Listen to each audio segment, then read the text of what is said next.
welcome to World Economic Forum, and here we are with Lee Howell, Managing Director of WEF, the Indian chapter. Lee, one thing is about World Economic Forum, it's always a platform for pushing the policy reforms in respective countries, and you have been doing it with CII earlier. So how is it different this time as far as 2012 WEF is concerned? Well, it's very much a reflection of the natural evolution about the set of issues in India that we're exploring. In the prior years, the summit was known as the India Economic Summit, right, and obviously very much focused around the economic development of the country and the investment and such. I think today, as the World Economic Forum on India, we're really talking about a multi-stakeholder conversation around all the sets of policy and business as well as societal issues that really are going to be a part of the fabric of India's future growth and evolution. So, for example, it's not just about direct investments in certain sectors or reform in X sector, but it's also discussions about governance, how to deal with issues around certain risks, civil society, technology. So it really reflects really the whole spectrum of issues that we need to discuss holistically when we talk about India's future growth. Right. And during this time, India is going through a paradigm shift from policy, not just policy, but also we are talking about corruption. We are talking about, as you said, civil society's involvement in policy making and all that. So what are the things that World Economic Forum, the Indian chapter, is doing in this conference? What are the issues that are going to be discussed? Well, I think one of the key areas that we focus on is the sustainability of this growth. Right. And the sustainability has, I think, three obvious dimensions. One is really around the economic side and environmental part of sustainability, looking at really how do you manage scarce and important natural resources. But there's another part of the sustainability which is focusing around the sustainability in terms of income inequality, for example. Right. We're seeing a phenomenon where you see high growth economies around the world with widening income disparity. And that has a political and societal cost to contend with. Also, another area of sustainability I think we have to look at is really the future of the enterprises and the new markets that they're going into, both in the country but also abroad. So really it's a broad definition of sustainability, but we're looking at each aspect. Right. And this conference is happening at that time when the U.S. presidential elections have just happened and the results are announced.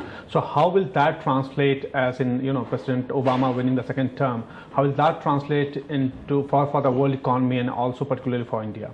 Well, first, we live in such uncertain, volatile times that whenever we can see a leadership transition come out in a very clear and definitive manner as what's happened in the U.S. election, that's a very positive sign. It's one less uncertainty to deal with in the global economy. That said, what we do know is that the U.S. leadership will remain the same in the White House. We also know that the Democratic Party will be in charge of the Senate, but we also see that the control of the Congress, the House of Representatives, is with the Republican Party. So it's really the same, but the key question is, first and foremost, is will they deal with the budget issue, the so-called fiscal cliff that we know has to be dealt with. That's the other big uncertainty. So first, the political uncertainty in terms of the election results, so that's a good thing, that's been cleared. The next political uncertainty with a bigger economic impact is around the U.S. budget situation. Right. And what about India's linkage with Obama winning the second term? Why I'm asking, because there was the election campaign actually included the outsourcing issue was one of the major issues in President Obama's election campaign. So is that going to be impacting India's economy in a big way? Because he was against outsourcing, I believe. Well, I think there's two elements to look at. The three elements I would consider for India to consider. First element is absolutely unemployment is quite high in the United States.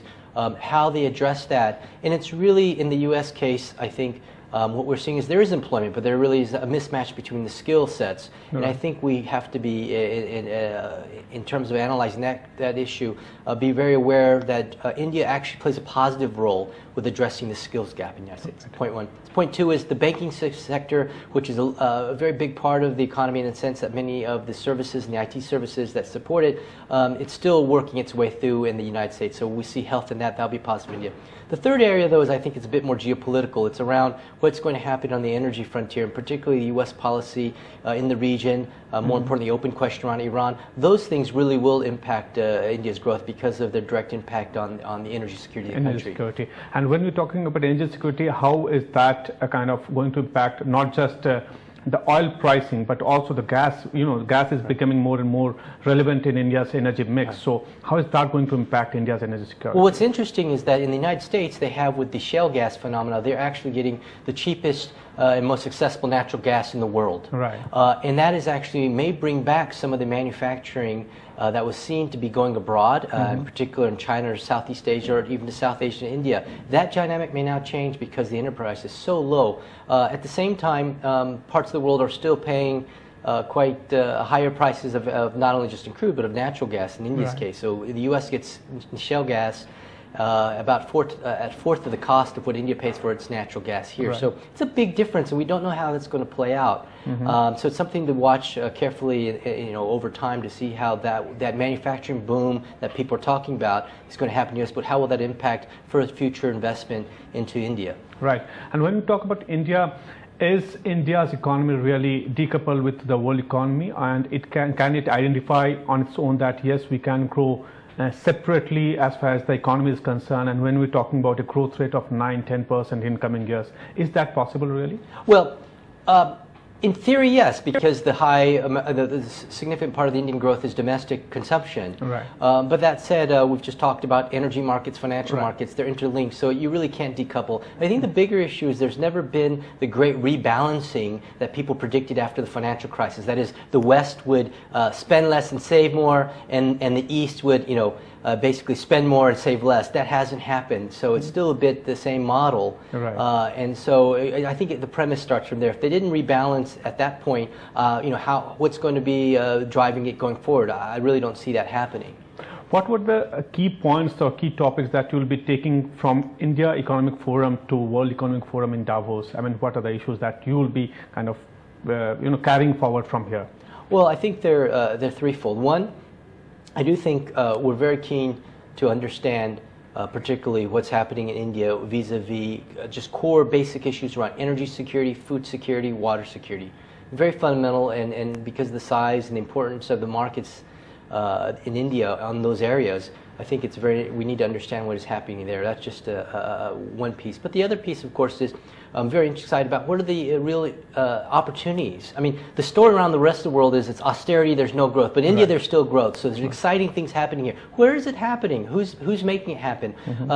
There's something that's exciting about India is that it's been successful in other high growth markets as well. If you look at the broader Indian Ocean, Indian investment is really changing things in the near abroad, but also in Africa. And of course, let's not forget some of the major acquisitions are turning out to be quite successful that were made in the auto sector, for example, in Europe and other parts of the world. So there's a lot to be said about understanding and appreciating and celebrating some of the entrepreneurial successes of India, because the world is really looking for these success stories at the moment. Right.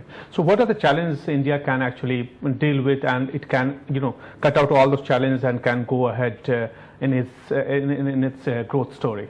Well, one of the key things at the very outset, I think, is how do you make that growth more equitable? Right. You can have high growth, and it's positive, and it has brought out millions of people, hundreds of millions of people out of poverty. But how, over the long run, do you make sure that you have a better distribution, a more equitable distribution of that growth and wealth?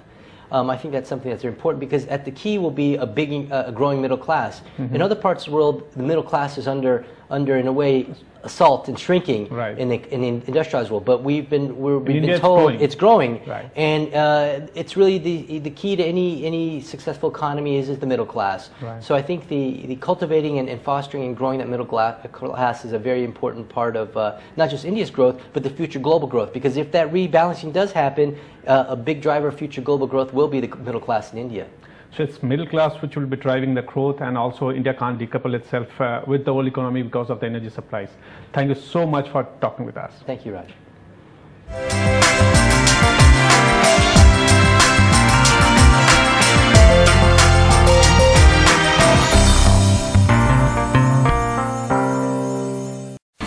India's #1 news app just got even better. Download NDTV's new app.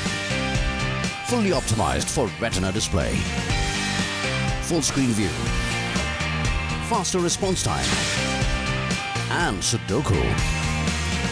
NDTV's new iPad app.